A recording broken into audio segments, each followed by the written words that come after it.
Welcome back to Occasional Randomness. I'm your host, Eric Scott, and joining me, as always, my fellow co-host, someone who's never crashed a wedding, at least as far as I know, Jason Johnson. No, I'm just here for the cake. But Eric, there's this crazy lady wandering around in the background. Why is she cooking chowder? I'm confused. Uh, I don't know. I thought she was with you. Hmm. Maybe we have a crasher after all. Yeah. More on that later as we dissect what we're going to dissect here in a second. But we finally made it to the end of season 3 of Farscape. Yay! Yay. And I think I looked it up. We started season 3 back in October 2022. So it's been like 18 months, which we had some breaks there with things, but Well, we did also start doing single episodes instead of double, so it's changed it up a little bit. yeah, so we have kind of extended things a little more than before because we have lots more things to talk about. Speaking of which, so besides recapping and talking about the season finale of season 3 of Farscape, season 3, episode 22, Dog with Two Bones, we're also going to do our season recap of season 3 now that we're finished, talk about the high and low points. And if that wasn't enough, after that, we'll be discussing the first 5 episodes of season 3, the final season of Star Wars: The Bad Batch. So So, so buckle up. We'll yeah, be here for a bit. so settle in for this giant-sized episode of Occasional Randomness. Yeah, this is like one of those annuals where you actually like read one side, then you flip it over, and there's another comic book on the back. Yeah, and I'm sure when we get into later, also talking about X-Men '97, it's coming out in like a couple weeks. Then we'll have that Bad Batch and Farscape. So, oh boy. So, but hey, sometimes you get peak TV, sometimes you don't. And right now, we're there. So, Yeah, I mean, we were discussing before show that it's going to be kind of doldrums of Marvel for a little while, so enjoy it while we got it, right? yep, embrace it while it's there because it's coming and going. So, and as always, our plea to the users there, the listeners, if you like what we do, please give us a like or review wherever you feel like, or help spread the word and tell your other friends or online people you know about us. We would appreciate the extra viewership or listenership because it's an audio podcast, not a video podcast. So that would be a listenership. You can watch your screen as much as you want. We're not judging. Yeah. If you watch the YouTube version of this, which it posts through the Podbean thingy, it does have like a little waveform kind of thing. So you can watch it. Just not really interesting to watch, but it's something to watch on YouTube. So there you go. All right. So this is an even numbered episode. So that's you. And I apologize in advance because this was a long plot filled episode, which again we'll discuss after the fact, but it's a lot of recap. So Well, we get that said, here we go. So, Farscape Season 3, Episode 22, Dog with Two Bones. So, we start out with John in a dress shop, and Aeryn walks down a catwalk in a white wedding dress, saying it doesn't work. John says it works all right, just not for the wedding. Aeryn then models another, more sensual, somewhat more low-cut dress, and this time John perks up and says that if she wears this, somebody's definitely going to marry her. which better be Crichton, but anyway. Eh, well, we'll get to that later. Yeah. So, cut back to John in the real world. That wasn't the real world, evidently. Who's still writing equations all over his hands. Chienna's with him and says that his world can't be that hard to adjust to. He just needs to ask her. An old lady interrupts, offering them food. They stay silent, and she says perhaps Aeryn wouldn't have liked his plate anyway. Back in the dress store, John hands over his credit card and tells Aeryn to do it. She's reluctant, but she tries to ask the lady behind the counter to charge it. John has to take over when the lady doesn't understand her, and Aeryn, frustrated and embarrassed that no one ever understands her English, utters, "This whole Freelin planet needs a translator microbes." John tries to comfort and encourage her that she's doing fine, as half the time no one even understands him. Cut to Chienna, who asks the old woman why she didn't leave with the others, and John asks, "Who is that woman?" Chienna tells him that she thought she was with him. Out of the window, John spots another Leviathan, and Pilot tells him that they've arrived at the Leviathan sacred burial place.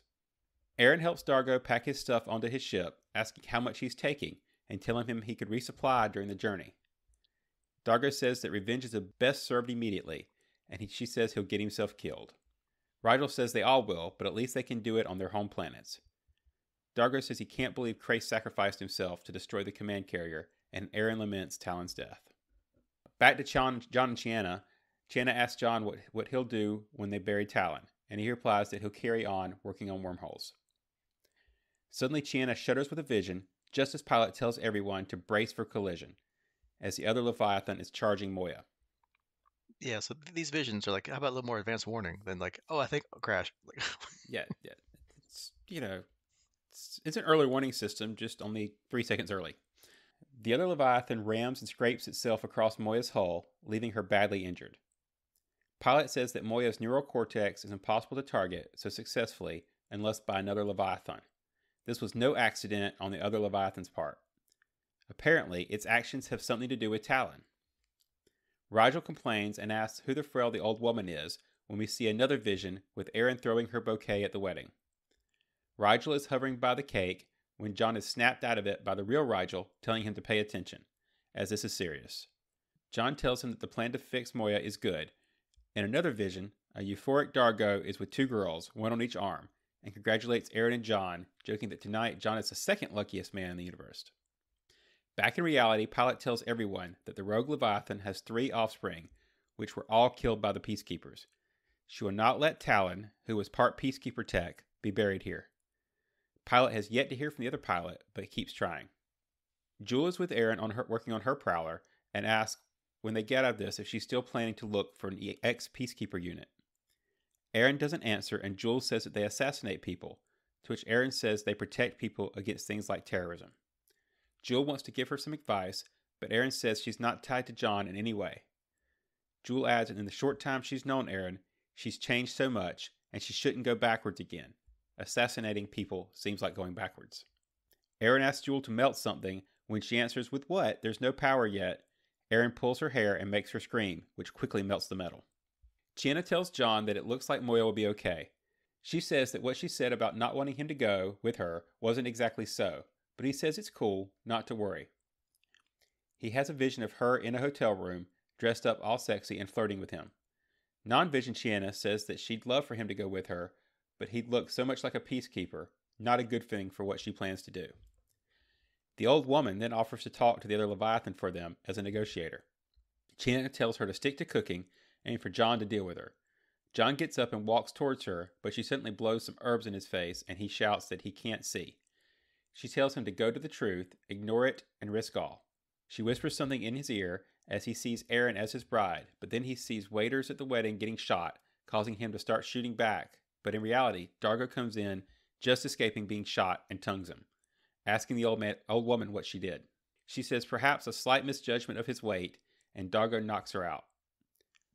Pilot tells Dargo and Aeryn that the rogue Leviathan starved her pilot to death, and is threatening to attack again if they don't take Talyn's remains and leave.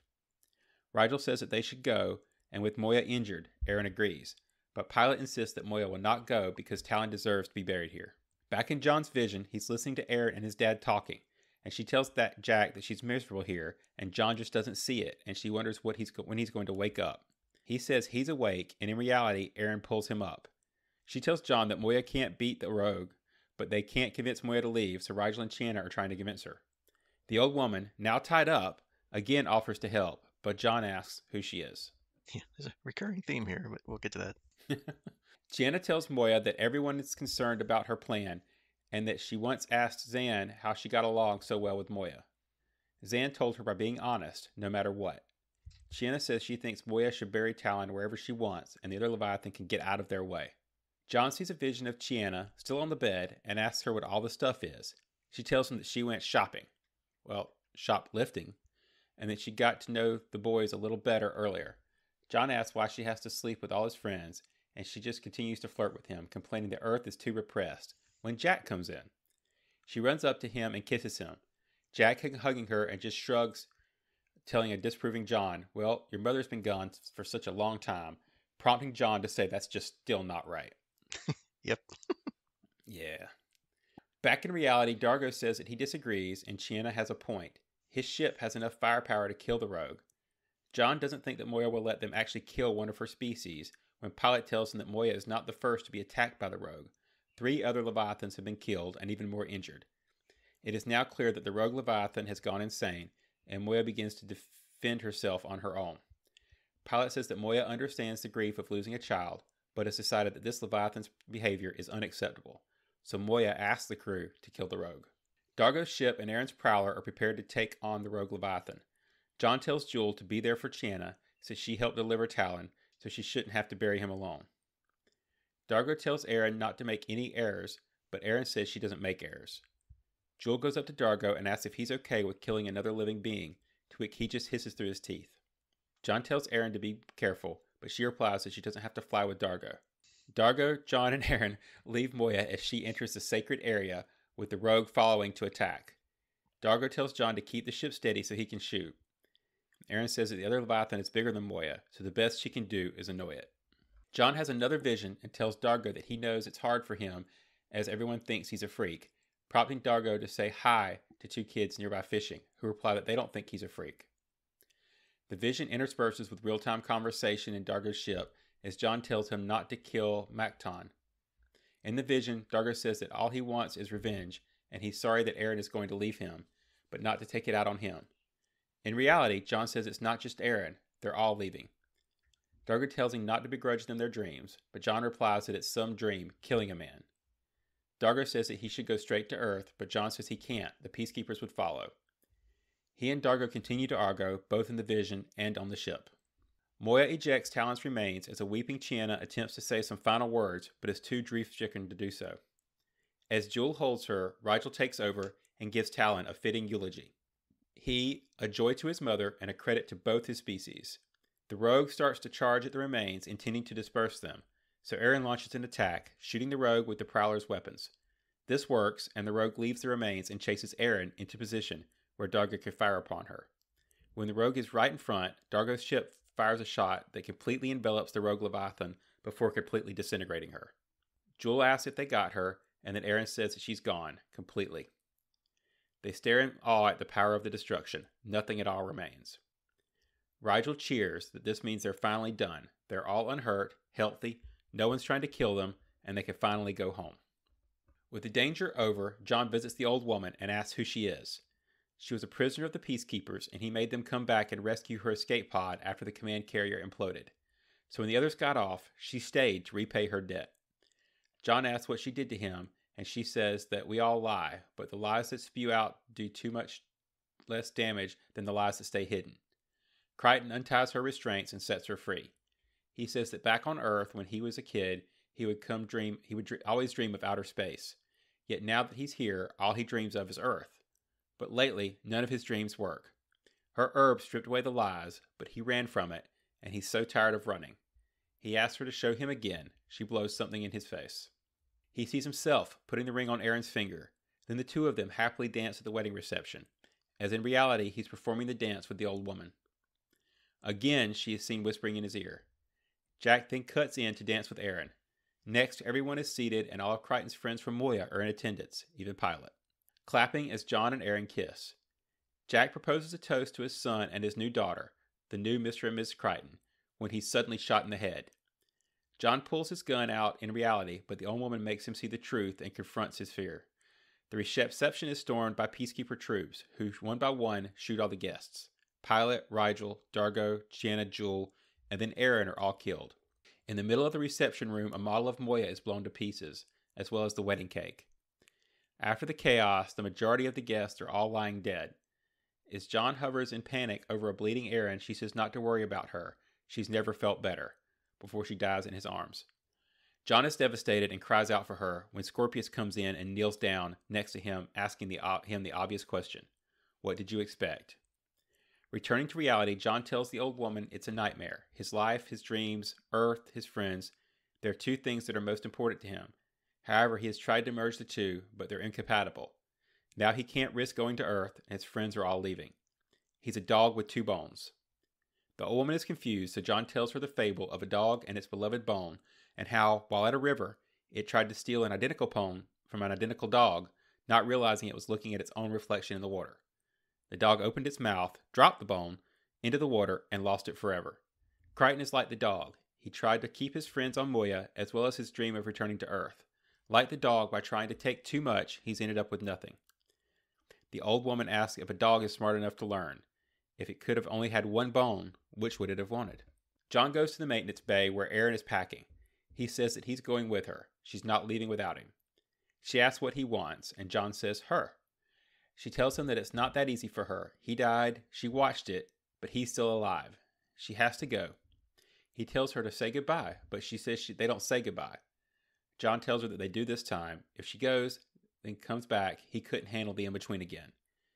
He says to say goodbye, so she says goodbye, Crichton, and walks off in anguish. John grabs her and then says, say his name is John. Say it to his face. She pushes him and tells him to guarantee that he won't die in her arms again, so he pushes back and tells her to guarantee that she won't die in his, to which she replies that she can by leaving. He asks if she loves John Crichton, not the other, not him, but John Crichton.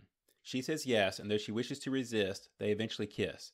He asks what it takes like, and she says, yesterday. He sighs and says that no one can compete with that. He is so much better dead. She tells him that she can't do this again. He tells her that he can't let go of the one thing he loves fly away in a crappy little ship. Aeryn replies that if the fates mean for them to be together, they'll meet again.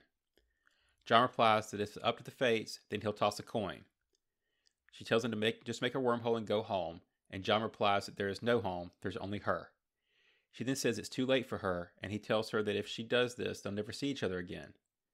She asks if he loves Aeryn soon, to which he says, beyond hope. And she says that don't make her say goodbye, and don't make her stay. Giving up, John walks away, and Aeryn vents her sadness by kicking the pile of metal cases at her feet. John, hearing the commotion, stops and turns back, and they look across the room at each other. She kicks the falling coin to him, and they walk back towards each other in slow motion. As John tosses the coin, the picture freezes, and we fade to black. Later, John is in his module near Moya, miserable. One by one, he hears and sees snippets of the others saying their goodbyes. Dargo says that anything positive he will do will be because of John, his friend. Chiena tells him to never forget her, or that she loves him. Rigel says that of all the lesser species, he's grown to like his the best. The view pans around, and we see Aeryn in the Prowler. John remembers her saying that they're in the hands of fate now. They have to trust in that. Aeryn begins to cry and tells John to fly safe, followed by goodbye, John Crichton, before her Prowler fades into distance. Jewel calls John and asks if he's alive or out of fuel. He says that he's nearly out, and he's headed back to Moya. Harvey appears, hovering over his shoulder, saying that the human subconscious is a fascinating place. Malleable, permeable, fallible. He asks John to guess what he found there, but John tells him to go away as he doesn't feel like talking right now. Harvey says that he'll honor John's wishes, but having chosen their partnership above all else, John's well-being is now irrevocably his. He says, my gift, and John hears the old woman whispering what she had before. She tells him to be forgiving, be kind. Her life, her world, on her time, he will know. Aeryn is with child.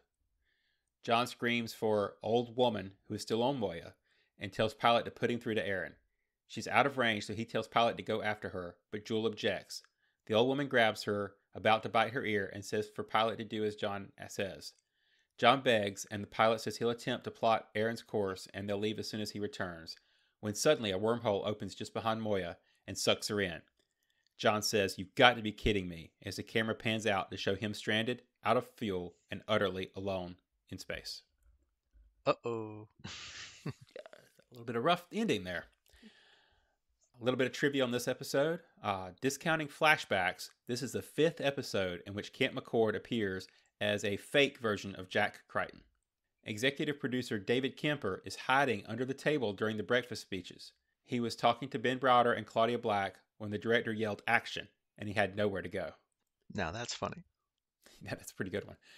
Melissa Jaffer makes her first appearance here as Durante, the old woman, though her character would not be given a name until the 3rd episode of next season. The script page that revealed Aeryn's pregnancy was only given to the cast members and crew who required it. All the others stated that the revelation was, Aeryn really loves you. Aeryn's wedding dress is the same worn by Princess Catrala in the Look at the Princess episodes, Crichton's other marriage. Claudia Black found it in the wardrobe department and suggested it to Andrew Prowse. Crew members from every department helped move the pilot puppet up 2 flights of stairs to the location of the wedding breakfast. The idea for the coin flip was suggested by Claudia Black during discussions with Ben Browder, David Kemper, and Andrew Prouse. Aeryn's dying line, "I've never felt better," is a deliberate echo of the other Crichton's death scene in Infinite Possibilities, Icarus Abides. And finally, this episode featured several deleted scenes, including ones establishing the elderly Leviathan Alec and the location of the Interior colony, which interests Jewel. Other deleted scenes originate from John's vision and include Pilot working in a circus after being fired from MIT, Aeryn shooting a truck in a crosswalk, Rigel hiring strippers for Crichton's bachelor party, and a sequence in which Dargo leads a Congo line at the wedding reception. Whew. Yeah. All right, take a breath. Yeah. All right, Eric. What'd you think about this one while I get some coffee? Yeah, so I kind of have to admit, I think we'll talk about this too.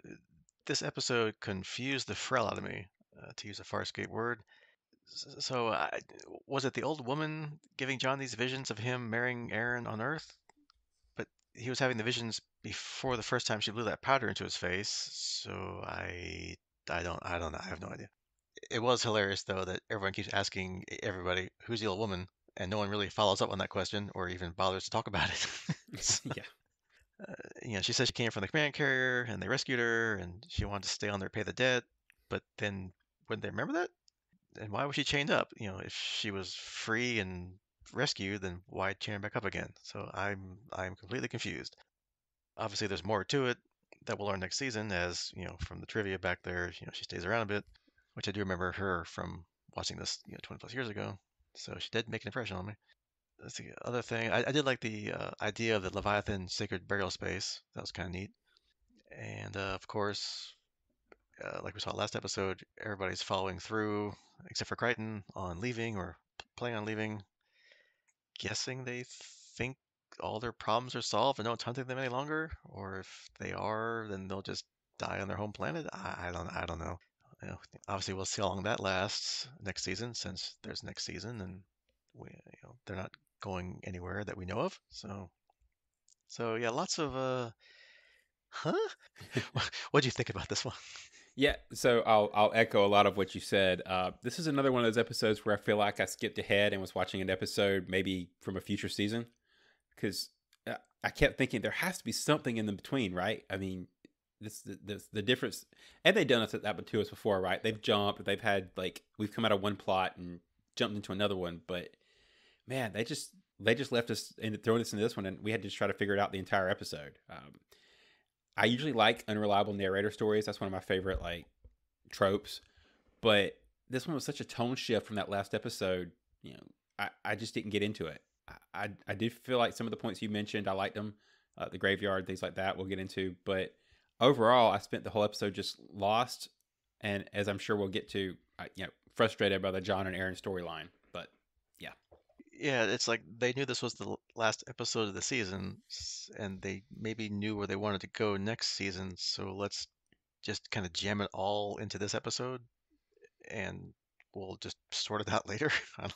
Yeah, I mean they like you say, it's a lot of furniture moving, right? It's like we finished up our two-parter, and we got the big climax for the season storyline, and now it's like, oh, but we ended here, but we've got one episode to actually end over here where we want to be. So jump. And it's like, that was just some stuff in the middle we missed. Sounds like they cut a lot of stuff too. So Yeah, because I mean, as the never-ending recap, it's a dense plot. There's lots of things going on that's important to mention and not gloss over, because they're hammering you with all these character bits, which of course is the great part of Farscape. So that's wonderful. But yeah, the overall stuff, it's like did they cut too much? I mean, from the deleted stuff, it's just more kind of goofy wedding, alternate reality kind of things. But were there other yeah, things maybe that they cut to try to get all that in, plus his visions, plus people, everyone's trying to leave, and then let's just throw in we have to wrap up the Talon plot line, so we're trying to bury him, and it's not just he's buried, great, off we go. They had to make that more dramatic, so it's like there's a lot of things going on that maybe one or two things didn't have to be, but then I guess it had to be because it's the end of the season. So it's like yeah. they're stuck at here's 37 things, go. So speaking of those 37 things, let's talk about. All right, let's go. let's not go into in depth, but here let's talk about some of them. So we'll do the main plot, John and Aeryn here in a second. But let's go through the other, I guess, maybe two major-ish subplots, whatever you want to call them. Like we both said, we did like the concept of the Leviathan burial grounds. And it makes sense. I mean, they're living beings. So yeah, when they die, they can get quote unquote buried by other Leviathans or their crews, or if it's like some, animals like go to the place they want to die before they die, so they can die at that place. So, cool concept. We have our insane Leviathan who's hovering around there, who lost three of her offspring to peacekeepers, and doesn't want, Talon's half peacekeeper remains there. Okay, makes sense. I get that. And apparently she's gone completely nuts and has killed other Leviathans. So yeah, she's definitely, cuckoo, gone. And we learn an interesting thing about Dargo's ship, his main weapon. That's a weapon. That's it disintegrated like a whole Leviathan in one shot. Impressive. Uh, I guess a command carrier is too big. Yeah, Because been a short episode, a short two-parter. Although, of course, they were trying obviously, not to kill everybody, right? yeah. I mean, So, you have to save the women and children and crazy old lady. Nobody knows how she got there. So, okay, fine. can you imagine her with Stark? I just thought about that. Anyway, uh, I don't know. He's still out there, so mm, we got one more season. I think my thought on it is it feels like the point of this subplot was to just give us a new big gun, right? Because Talon's gone, Moya's not really weapons equipped. Yeah, they have a prowler, but you know, they've had this comforting presence of Talyn and his combat capabilities. Yeah, sometimes he kills an entire hospital frigate, but overall they've had some protection, and he's gone. So now we've got Dargo's ship proven that it can now take out a Leviathan. So they've got their own non-sentient attack ship that they can utilize. I think overall for the Talyn burial plot, I'd have been happy if they'd have just, with everything else we've got going on, they could have just like opened the episode with the funeral and Rigel's speech, and rolled on to other content. And I don't know that I'd have missed it. Yeah, I mean, I guess we had to see the big gun. So okay, they had the idea. They want to show the effects, which kind of reminded me of like Star Trek: The Motion Picture, like when V'ger like hit people hit ships with the weapon and it kind of like disintegrated them or like digitized them or something. It kind of looked like that. So that was kind of interesting. Okay. Just what it looked like that. I guess how it like enveloped and like slowly like encompassed the Leviathan. So it's kind of neat. Way to call me out on my lack of Star Trek knowledge for having not seen that. Oh, that's right. I forgot. Yeah, you never even saw the motion picture, did you? So. I didn't. Okay, well, it looks just like that. So I was just laughing. I'm like, you're calling me out. So yes, everybody, Jason has not seen the original series or some of the movies. Yeah. I was a next gen guy. All right. That's kind of where I came in. But anyway, if you go back and watch Star Trek: The Motion Picture, although I don't know why you would because it's not good. Anyway, look at See, that's the stuff that keeps me from doing. Yeah, it's a 2.5 hour special effects episode because it was right after Star Wars, and they're all like, "Look, effects! It's a space show. We need effects." And like okay, how about a plot and story? Anyway, but Yeah, all you got to do is spray paint some trash cans. Star Wars yeah, proved that. right. So Just put like a plunger and an eye stalk on it, and it's Doctor. Yeah. All right, so then, so moving on, we got our next, I guess the major subplot, the band's breaking up. Although, yeah, right. We know they're not really because there's a fourth season and everything.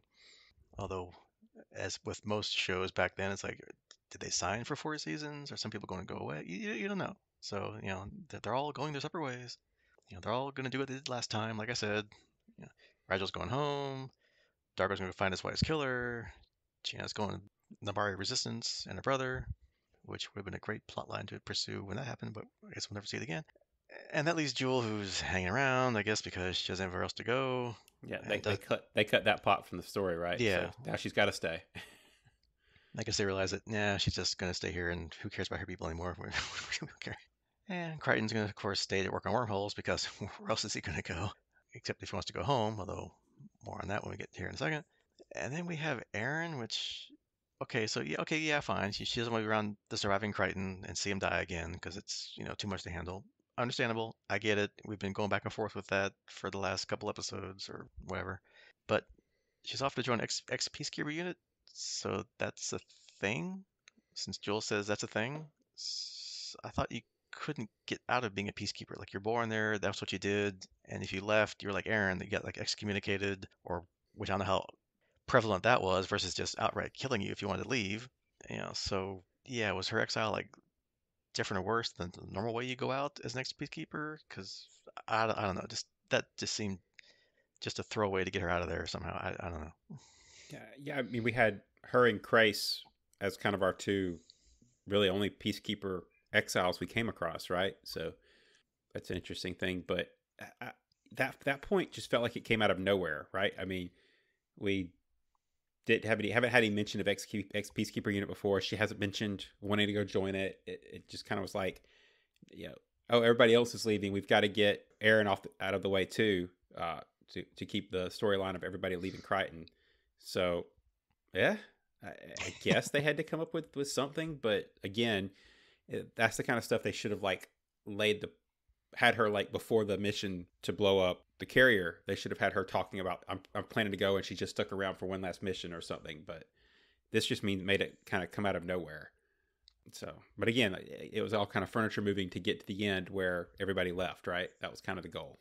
Yeah, and we'll get to that also in a second. But yeah, so main plot. So like Crichton said, with the explaining the dog with two bones concept, he's trying to deal with two worlds, Earth and being in space, with not Earth-looking type people. And we have, of course, like I said, we got the direct title name drop. So we talk about, he outright says dog with two bones, and he actually explains what that means. So we were right in one of our thoughts of what the episode title meant. So bonus points.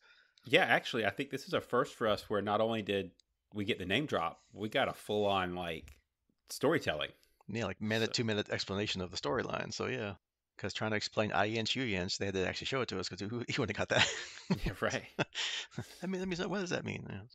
But yeah, so he's having these visions, which maybe the woman gave him, maybe not. I don't know. Anyway, so he's trying to have it all. He's trying to be back on Earth. He's marrying Aeryn. All his friends from Moya are there too, which doesn't phase any Earthling at all at that reception or outside later when Dargo and him are walking down the pier and the kids are talking to him. So that's funny. It's like, hey, it's just some big lion-looking dude with tattoos and crazy things come out of his head. Yeah, it's fine. No problem. No one cares.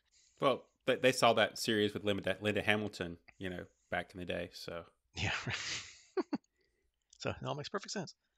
So yeah, I mean, the vision's probably accurate. I mean, if Scorpius were to follow through on his threat, he would come after John on Earth. Although, yeah, I mean, he would probably make it personal, but it would probably be after he, bombed the Earth, shot things up, and all kinds of other things, not just crashing a wedding and just only killing people there. But hey, it's the overall idea that counts. That's his fear that he's going to lose it all, and he's trying to figure out how to deal with it and not, have everything but not lose everything. Yeah, I guess that makes sense. He's been trying to get home, but yeah, we did kind of hit the midpoint of our two-parter just a couple episodes ago. Did just kind of Scorpio put the threat right out there, right? I mean, if anything happened, he'd come for Earth. Yeah, that may or may not be that may or may not be legit post carrier destruction, right? Because now he doesn't have a command carrier to carry out the destruction with, and probably doesn't even have command given the way his conversation ended with the other lady. But subliminally, anyway, in the back of his mind, that still has to weigh on him a little bit. That if he does go home, he's bringing destruction to Earth. Although Scorpio already knows about Earth, so it's not like John going back there actually impacts that risk. Yeah, and in reality, it would probably only be him and Aeryn going back to Earth because obviously you couldn't take anybody else because obviously they would not fit in at all, except in his vision where everybody's like, "Hey, Dargo, high five, cool." Yeah. I keep going back to the I forget the name of the character, but where he imagined Dargo as the other pilot from NASA, IASA or whatever it was. What was the name for that character with the car and everything? Anyway, Gary Regal. Yes, I keep Gary Regal, dude, far out. That's what I keep picturing every time I think about Dargo going to Earth. So those two are irrevocably mixed in my brain. Another great episode. Not this season though, so we can't talk about it. But Ow, junk. Anyway, yeah, right. So yeah, so really the only choice he has is don't go home and stay where he is, with Aeryn. Well, except not anymore. But anyway, Aeryn can't deal with this as she's leaving, or or doesn't want to deal with it. The possibility of seeing him die again. Although also, like he said, like he saw her die too, and she came back. So yeah, I mean they're kind of both in the same boat here. So if you think about it, it's like they both died once. So I guess they want to see it happen again. Again, makes perfect sense. But he can't have both his worlds, because when she says, make a wormhole and go home, he's like, no, there's no home, there's only you. So his only option is to hope that fate, as they put it, brings them back together because she's leaving regardless of what he says, and until she leaves and Harvey unlocks a memory in his head that the old woman said Aaron's pregnant. It's like, what? And then of course he's like, we gotta go get her back now because I can't just let her go now. And then for some reason the wormhole opens up and sucks Moy away. I'm like, okay, that's again like John's like, what? So I'm with that one too. So what do you think about that? Like, where'd that come from? Did John subconsciously cause it to appear? Did Harvey? Because he was quiet all up until that last couple seconds there, or something else that we don't know about that we'll have to wait for next season to find out. yeah, I guess, are we saying that Crichton can just wish up wormholes? Like, is that how learning the formulas that he's been writing down works? Is now he can just think about them and they appear, or is it Yeah, still requires tech, right? or it's I mean, like it's tied to his emotions. Like, yeah, is he now like the wormhole summoner? Like, yeah, yeah, that seems. I hope not. I hope they keep it technologically based. We don't need another super powered related thing here. But either way, this plot with the old woman frustrated me, right? Mainly because even before he appeared, I kept wondering about Harvey, right? Why wasn't Harvey protecting him? We showed in the last couple episodes that Harvey can kind of shield his stuff from Scorpy, right? Scorpy couldn't sense the lies and everything that he normally could do. So there's some control that Harvey has over the subconscious and the way Crichton's brain works.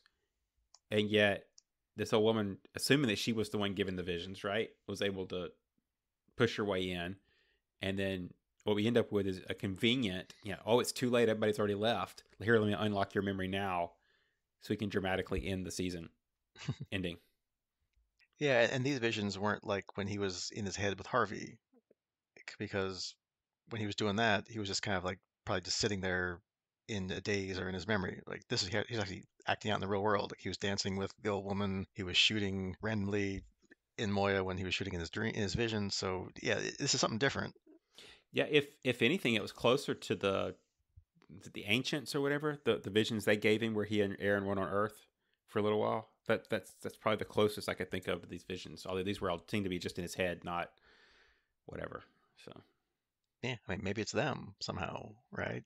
I don't know, maybe they're are related to him unlocking the yeah, mental stuff. the wormhole tech, the weird visions, them taking Moya away, although that doesn't make any sense. But I mean, it's something else. At least it's not the woman, it's not him, it's not Harvey, so it's somebody else doing it, which is as good a guess as any, and hopefully makes more sense than either thing we talked about, because that would be really weird and wouldn't make any sense. Of course, it's science fiction and Farscape. Does that make sense? It just has to be fun. All right, so that's kind of all I got. That's kind of the whole story in a nutshell. Anything we didn't mention? No, I think we've kind of laid this one out.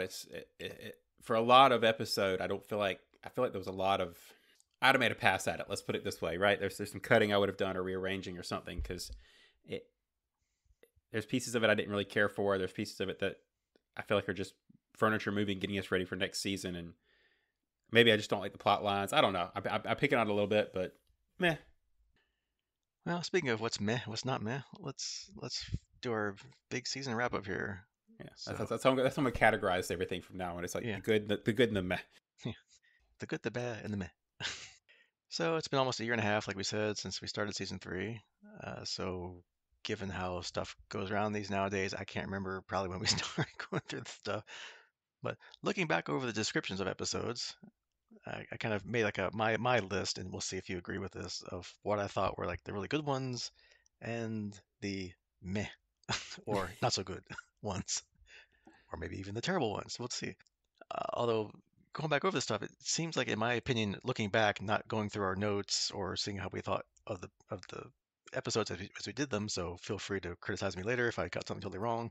It seems like a lot of this season three were really good episodes. I'll second that. I think overall, I think this was a very positive and more ups and downs for sure season, right? They kind of have hit the stride. Hmm. There's some that we've picked at, but overall, definitely, I think trended upwards. Yeah, I was gonna say, yeah, because now like season three of a TV show, especially back in the day when you're doing 20 plus episodes a season, at this point you know your characters, and if you have a good writing staff who also knows the characters, or you can work with the writers to suggest things. I mean, they're firing on all cylinders here. I mean, everyone knows what they're doing. They have an arc. They have a thing where they're going, and they're doing it. I mean, so. Yeah, although I'm sure as we get into the ones that you have picked out that you liked, I think we did have some character shakeups. So Mhm. So of course, episode one of season three, Season of Death, part two, because that's what happened at the end of season two. Cliffhanger. Crichton gets his neural chip out. Aeryn's resurrected by Zan. Yay! Everybody's alive again. Hey. Although then we go right into the episodes three and four, our first two-parter, the self-inflicted wounds double header there, where we learn that Zan is dying from healing Aeryn in the season premiere. We meet our latest crew member, Jewel, who's been hanging around for the last 20 episodes. And then at the end of episode four, Zan sacrifices herself to save the crew. yeah, and I agree this goes in the positive because the story was really well done. I still miss Zan. I think she was a better character than Jewel, who still hasn't 20 episodes in. She's grown on me some, but I still don't quite have the affection I had for Zan for her yet. So Mhm. Yeah, and then last episode when we were talking about how the that two-parter was kind of like ended depressingly, and we're like, yeah, we don't remember the two-parters being that bad, that depressing. Well, okay, this one was because Zan dies. So, yeah, oops, that's true. forgot that one. Oops. Because again, long season, longest game through it. So Yeah, forgot that with another multi-parter in the middle. yeah, So we'll get there. forgot that Zan died this season. So, then we got the next episode after that, the Different Destinations, episode five, where Stark's abilities and some viewing goggles take them back in time to a famous peacekeeper battle. Where, of course, because it's timey-wimey stuff, they have to make sure things go like they were supposed to go. So that was cool. Yeah, that was a good one. Then we get what started the rest of the season here, episode six, Eat Me, where Crichton gets twinned into Black John and Green John. And then episode seven, Thanks for Sharing, where they have to try to deal with the fact that they have two Crichtons. And I guess the best way to do it, which is kind of cool, was to split the crew up, half the crew and half the Johns going to Moya, and the other half go on Talyn. And then we have the alternating episodes kind of after that of the different crews. So kind of And cool. yeah, I think this worked out. I mean, I think by the end of it, we were ready for the crew to get back together, as our reviews probably indicate. But it was a neat turn of pace, right? And it got us emotionally attached to Aaron. It got emotionally attached to Talon, which he might not have been if he just kind of was hovering, following Moya around, right? So Yeah, and then we have like the Aeryn and one John love affair thing. And it's like, well, what about the other one when they finally meet up again? What's this guy gonna do? So yeah, yeah, we're kind of wondering where that was gonna go. So it's kind of cool. Then jumping forward a little bit, we got to episode 10, Relativity, where we meet Aaron's mother, Zalek's son, and get all the kind of backstory on her, and she had to kill her dad and that kind of thing, or that kind of thing. And of course, she appears to die at the end by Craze. Haha, oh, wink, yeah, wink. absolutely. Crazy Yeah, killed of her. course. I'm Yep. sure of it.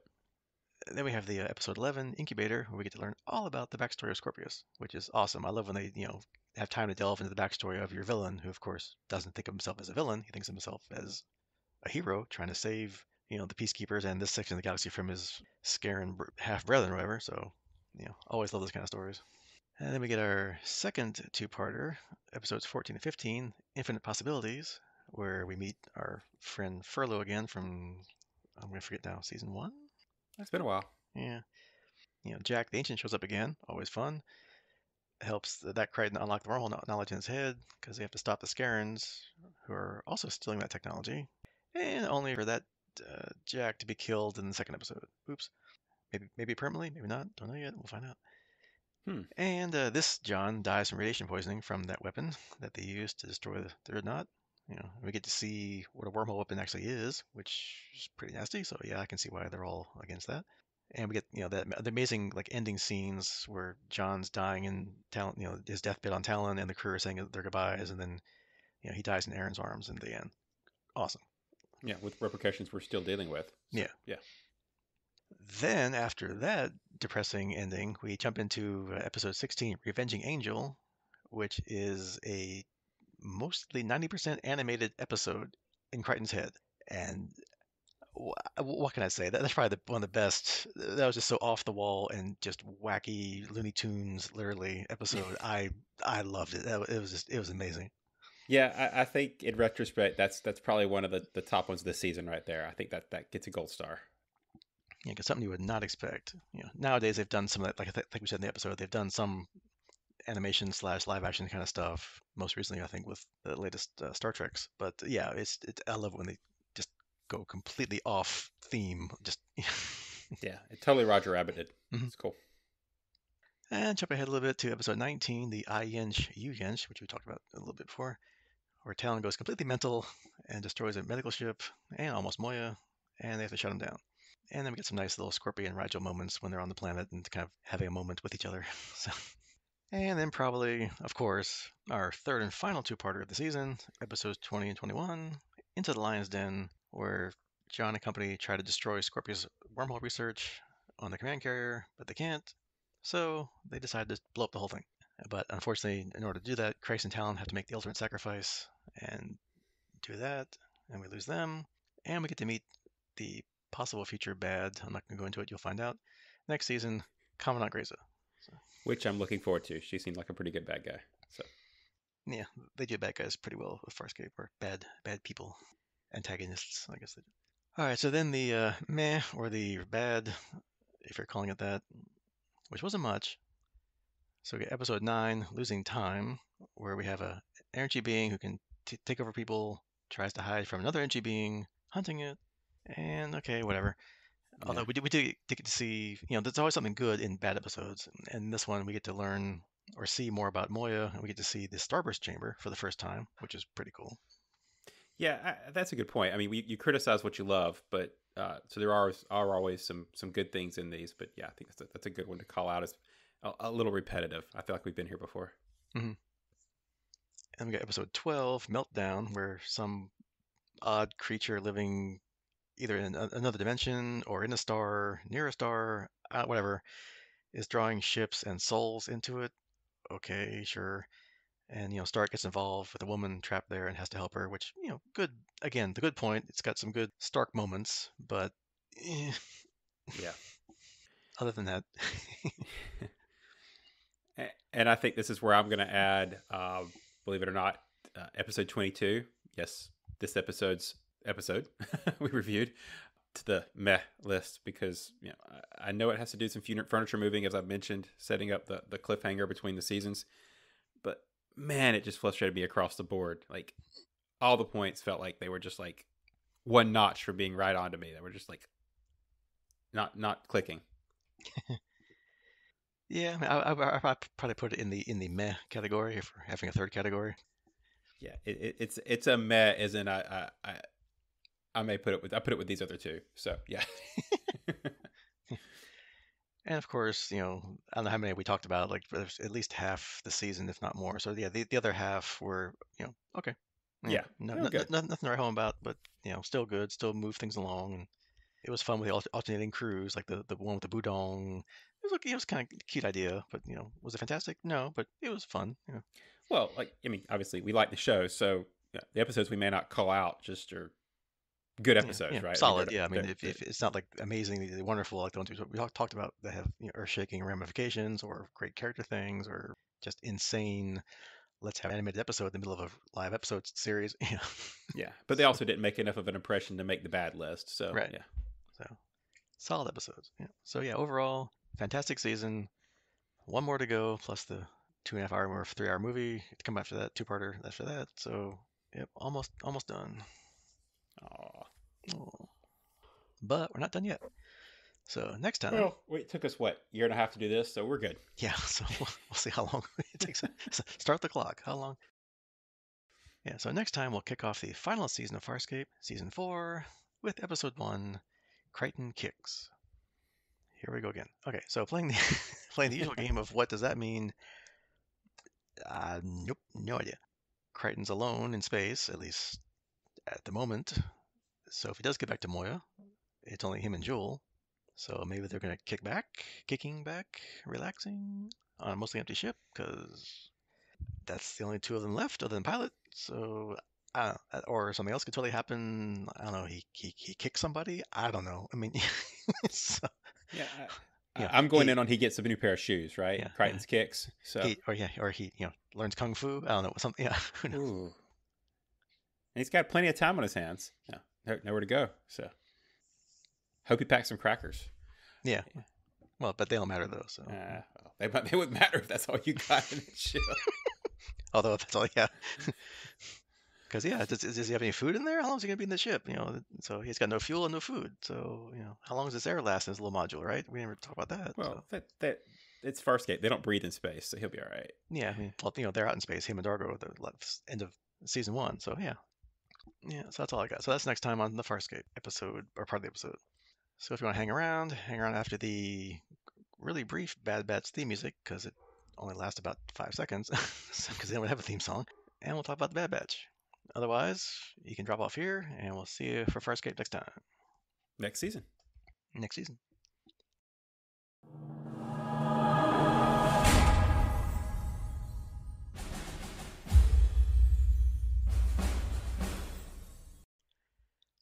All right, so third and final season of the Bad Batch. The so far current only animated Marvel Disney thing running at the moment.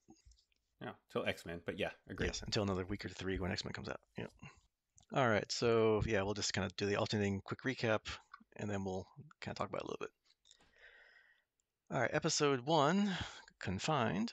So following her capture, Omega, or Omega if you're Australian or New Zealand, becomes part of the Imperial Cloning Division against her will, as we saw from the flashbacks from last season. One of her tasks consists of taking blood samples from the clones alongside Emery Carr, who is a clone of Omega, as you remember.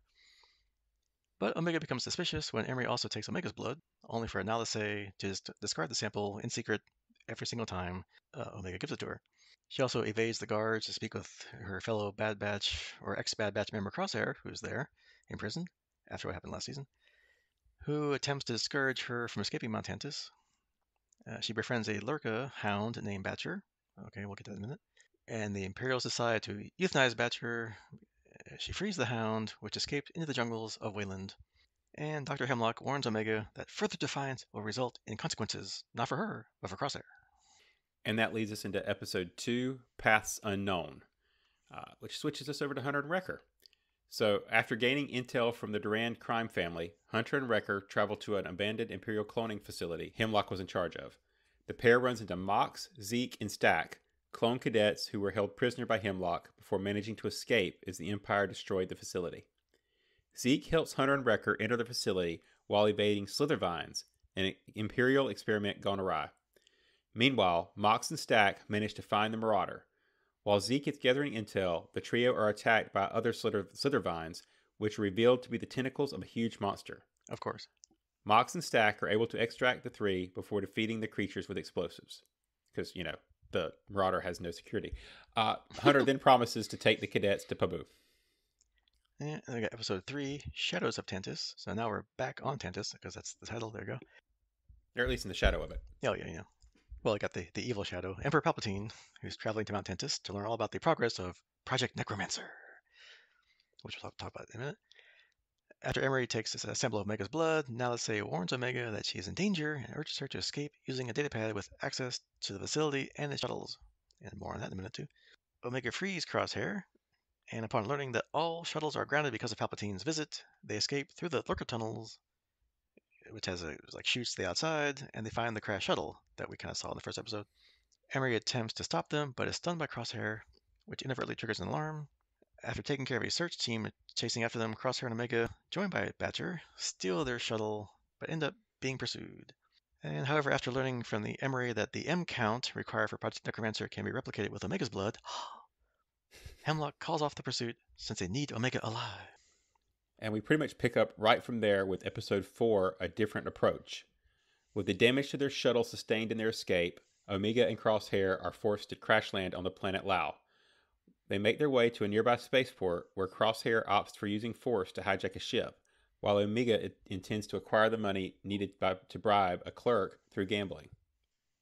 When Batcher is snatched by Imperial troops, Omega goes after her, with a reluctant Crosshair following. Imperial troops find and corner them, but they manage to free Batcher, steal a freighter, and escape the planet. Later, they rendezvous with Hunter and Wrecker, leading to both a joyous and, in Crosshair's case, tense reunion. And then we pick up right after that in episode 5, The Return. So despite the others' tolerance of Crosshair's presence and Omega's encouragement, Crosshair still struggles with the repercussions of his betrayal and captivity from last season. Echo returns to Pabu, and together the batch discusses the experiments conducted on the clones at Tantus. And to get more details from Nalice's datapad, as we mentioned before, they reluctantly follow Crosshair's suggestion to connect it to an Imperial computer terminal at his former post on Barton 4. They find that depot abandoned and are forced to divert power from its defense perimeter, and of course, that invites a huge worm to attack them. Setting aside their differences, the batch work together to lure the creature outside the perimeter before activating an auxiliary power source that reactivates the defenses. With Crosshair having earned his squadmates' trust back And his armor. and his armor, and with the information that they recovered, the batch sets out to free their brothers at Mount Tantus. All right, so that's the first 5 that we got to because 5 just came out a couple days ago. So yeah, it's, nice start to the season as always.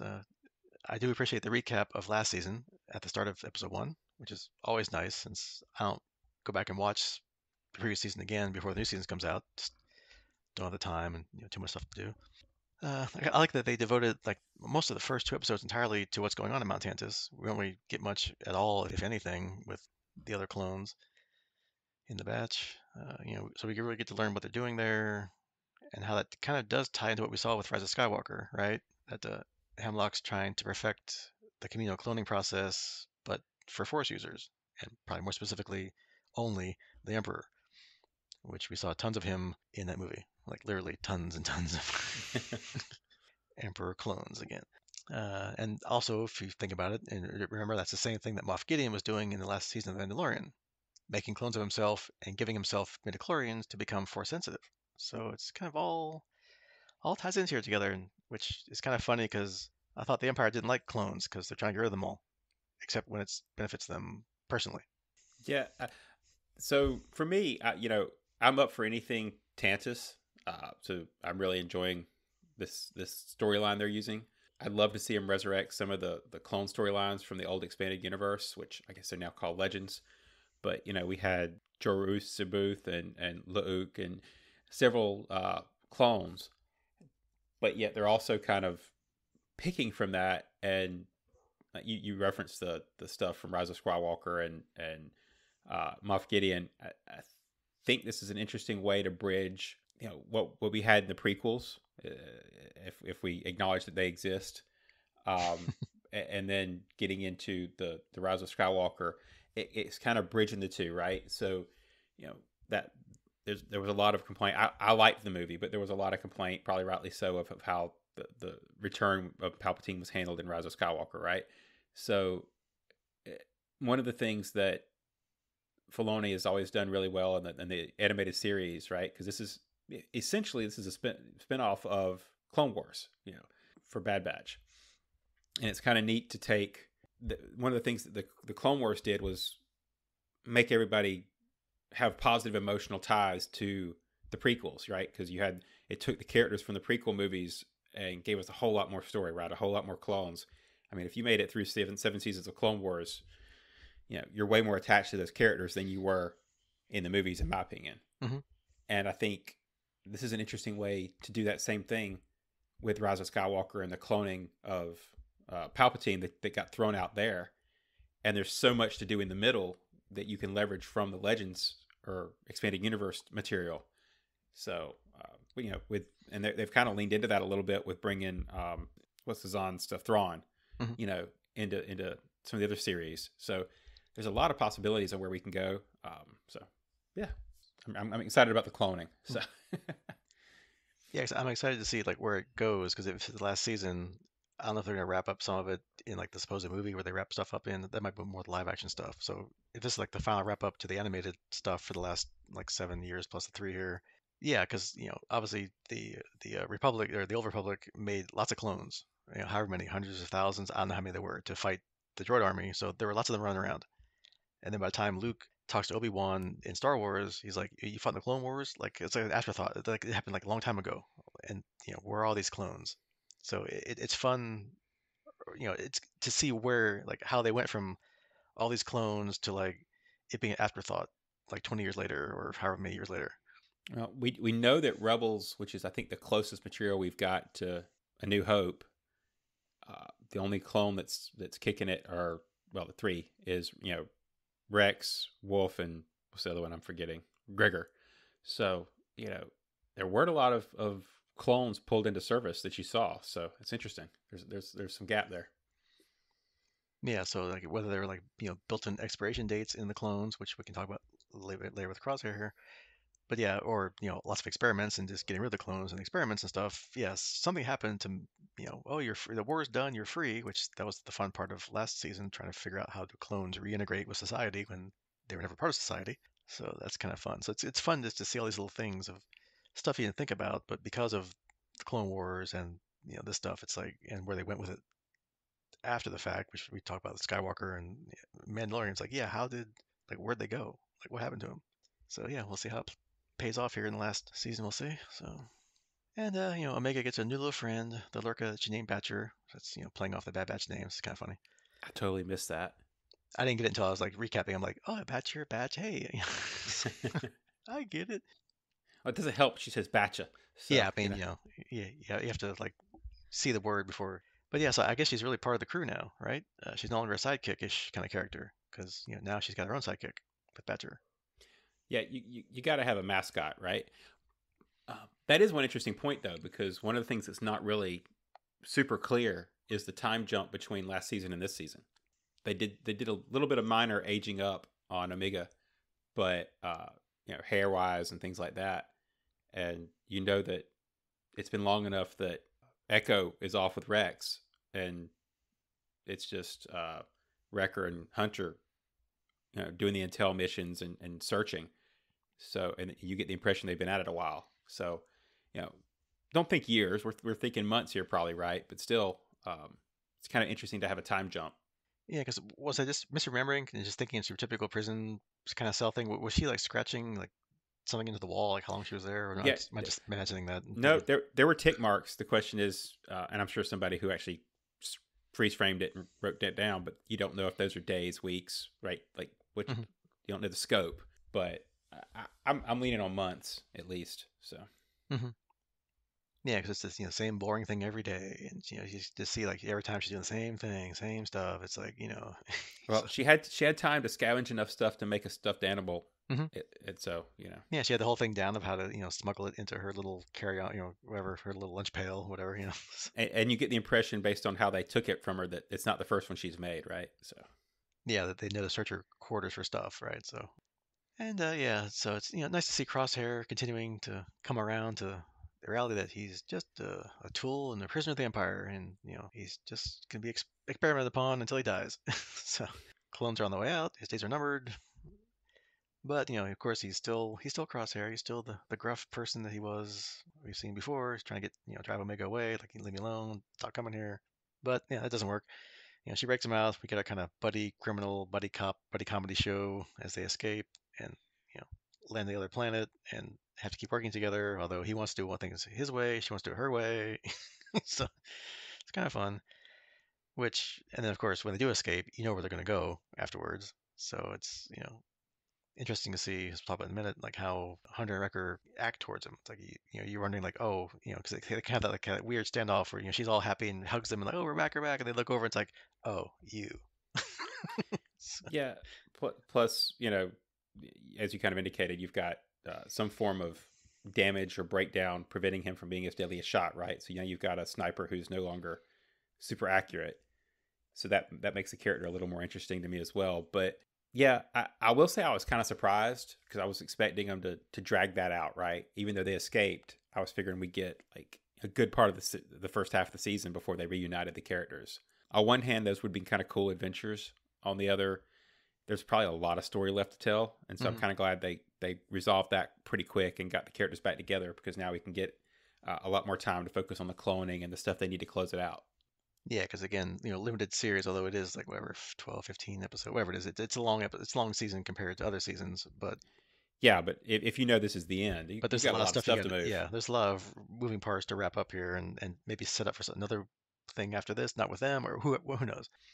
Yeah, maybe they'll just rename it and it'll still be the same characters, because I hate for it to end. Yeah, and yeah, Crosshair is having some issue, whatever it is. We don't know yet. Is it genetic? Is it clones weren't supposed to last that long? So, there's something, they weren't properly engineered to last that long, or something's breaking down from that. Maybe all the experiments from trying to get the Emperor's limited Chlorian clones is messing them up. Who knows? But Well, we know that they were fast aged, right? Because they were mhm. prepared for the battlefield, so they had an accelerated aging, whereas Omega didn't. That's one of the things that she references, right? That she's actually older than they are, Mhm. even though she's a kid. So Yeah, and those three kids from the other episode, there's three clones that weren't aged, or at least stopped at whatever preteen, wherever they were. Yeah. yeah, I think that's roughly, if I'm going off of some of the stuff we had in the Clone Wars series. I feel like they get them up to like maybe that about that age or a little bit older before they don't take them crazy old. So Yeah, and just go from there with like just living and training. Although I guess he had to have some kind of fast track for the war. Then after that, maybe they kind of ramped him down a little. But whatever. Yeah. Again, interesting stuff that they all have to wrap up, and it's fun to see how they went from lots of clones to none, or like a couple. And yeah, in between that, before they all grouped up again, we got the Hunter and Wrecker episode because they're still around. Echo's gone off, and the other guy I can't remember. And yeah, that was okay. We have the usual Star Wars trope of the giant creature with a huge mouth trying to eat everybody. Okay, Star Wars. That's up until the next episode. I'm cool with it.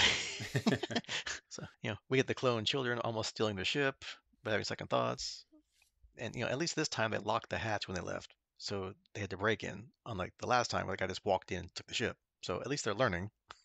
yeah, are they? Anyway, Yeah, well, um, I will say I thought a plant based Sarlacc was a pretty cool villain, right? Because you've got the Sarlacc in the desert, and now you've got this plant thing. So I think that was one of the more formidable, like, scary monsters they dealt with. Bad Batch deals with a lot of monsters, both figurative and literal. But of the literal monsters, this was one of my favorites. So yeah, and that's probably the biggest one if you think about how I don't know how big the area around that installation was, where all the vines, which weren't really vines, were, but it went out far away. So this thing could have been potentially really huge. and expanding, right? Because they keep saying they lose sectors to the Yeah, vines. So or maybe there's more than one. Who knows? I don't know, because they could walk. That's the other freaky thing, right? So Yeah, anyway, that was well done. yeah. And of course, next episode where everybody's together and they go out to the ice planet, we got another giant creature out to attack them. But it's different because this one's an ice planet, not jungle. So come on, guys. At this point, I'm like, okay, enough of the giant creatures. Yeah, like you said, it's a Star Wars trope after all. But agreed, this was more about forcing the team to work together than it was about the monster. Yeah, and going to an abandoned, Imperial outpost, you wouldn't have had that kind of stuff. So that's be something.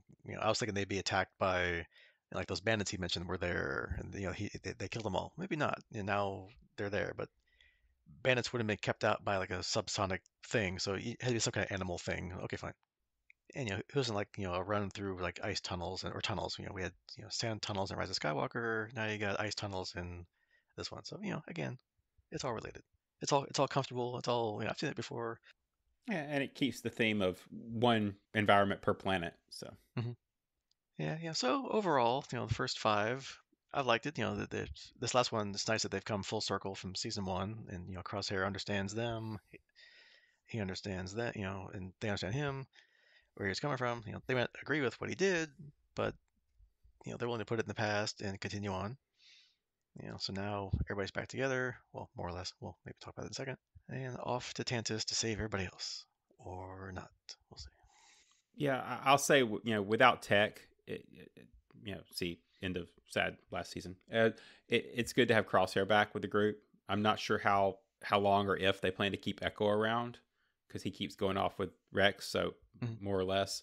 So it's good to have another one of the original members, not just Hunter and Wrecker, because I think that was one of the more weak parts of that episode was that the second episode was that I like both those characters, but I feel like by themselves it's kind of a tough sell. So it's great to have. I think that's part of the reason they had the kids was they didn't feel like they had enough characters, right? So having Crosshair back, plus if this is going to wrap up the season, it's important to get the characters back pretty early so they can kind of move towards the finale, right? So. Yeah, and I'm still in the camp of Tech isn't dead yet till I see a body. All we saw was his goggles, which that's the usual trope of, oh no, he's dead, which that's just what he wore. It's not him. So still hoping. We got another 10 episodes or so. You never know, but yeah, well, I mean, all the clones got to die sometime. I don't know. So we'll see. Yeah, I guess Clone Wars kind of made me feel like that they're a little more final. I mean, occasionally they'd bring him back. I mean, Echo's one of the ones that did come back when you thought he was dead, but it doesn't happen a lot. Yeah, and if you're trying to ramp up the tension and the finale and the finale of stuff, in the show when the heroes don't die, it's like, oh, okay, well they're not going to really be in any danger. Well, okay, maybe not. So, but yeah, so I get it, but I like Tech the best. So I hope he's still alive, even if it's the same guy voicing them. But still, it's all right. Any kind of thing else to mention that we didn't already talk about so far? These first five. No, I think we hit the high points, right? I mean, we talked about the M counts, we talked about the clones, we talked about the stories. I think I'll just say this a lot, but I really like this show, and I hate that we're going to be in the final season just because I don't like it the end. Hopefully, they'll give us something just as good to come after it. But like you said, we've got a ways to go yet, so we'll enjoy the trip and get there eventually. So yeah, so next time for this part, yeah, in addition to what we talked about before, if you stay with us, we'll kick off the season 4 of Farscape, but we'll also keep going with season 3 of Bad Batch here, with however many episodes are out before we record next time. Could be 2, could be 1, could be 3, who knows? So check out the show notes or the show title, and that's what we did, pretty much. Sounds fair. And with that, we'll see you next time. Goodbye. Bye.